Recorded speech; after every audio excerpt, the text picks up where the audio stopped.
नाशिकमध्ये विधान परिषदेसाठी शिवसेनेचं ठरलेलं आहे। शिवसेनेकडून नरेंद्र दराडे यांना उमेदवारी जाहीर करण्यात आली आहे। महायुतीकडून अखेर नाशिक विधानसभा परिषदेची जागा ही शिंदेंच्या शिवसेनेला गेलेली आहे आणि त्या ठिकाणी शिंदेंच्या शिवसेनेनं नरेंद्र दराडे यांना उमेदवारी जाहीर केलेली आहे। नाशिकच्या जागेवरून महायुतीमध्ये तिढा होता, रस्सीखेच होती, मात्र त्यावर अखेर तोडगा निघालेला आहे आणि नाशिकची जागा शिवसेनेच्या पारड्यामध्ये पडलेली आहे। नरेंद्र दराडे यांना शिवसेनेनं उमेदवारी जाहीर केली आहे। दरम्यान त्यांच्याशी बातचीत केलेली आहे आमचे प्रतिनिधी सागर गायकवाड यांनी। पाहूयात दराडे आहेत, आपण त्यांच्याशी बोलूयात।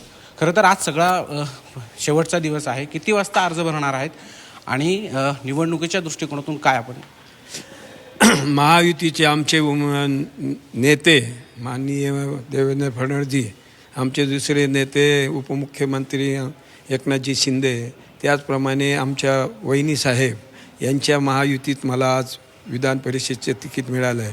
मी आज 11 वाजता कलेक्टर कचेरीमध्ये मी फॉर्म भरणार आहेत। आमच्या दादा भुसे यांच्या नेतृत्वाखाली मी आणि आमचे राष्ट्रवादीचे आमदार असतील, BJPचे आमदार असतील, सर्व नेते असतील, शिवसेनेचे आमदार असतील, त्यांच्या नेतृत्वाखाली मी आज फॉर्म भरत आहे। खरं तर या सगळ्या निवडणुकीमध्ये भाजपने देखील काही उमेदवारी अर्ज दाखल केलेले आहेत। खरं तर या सगळ्या वातावरणामध्ये भाजप आणि शिवसेनेमध्ये या उमेदवारी अर्जावरून त्याचबरोबर ती जागा वाटपावरून तिढा सुटत नव्हता। तिढा सुटला जरी असला, तुम्हाला उमेदवारी जरी मिळाली असली तरी भाजपकडून गणेश गीते जे भाजपाचे गिरीश महाजन आहेत त्यांच्या निकटवर्तीय समजले जाणारे गणेश गीते यांनी फॉर्म भरला।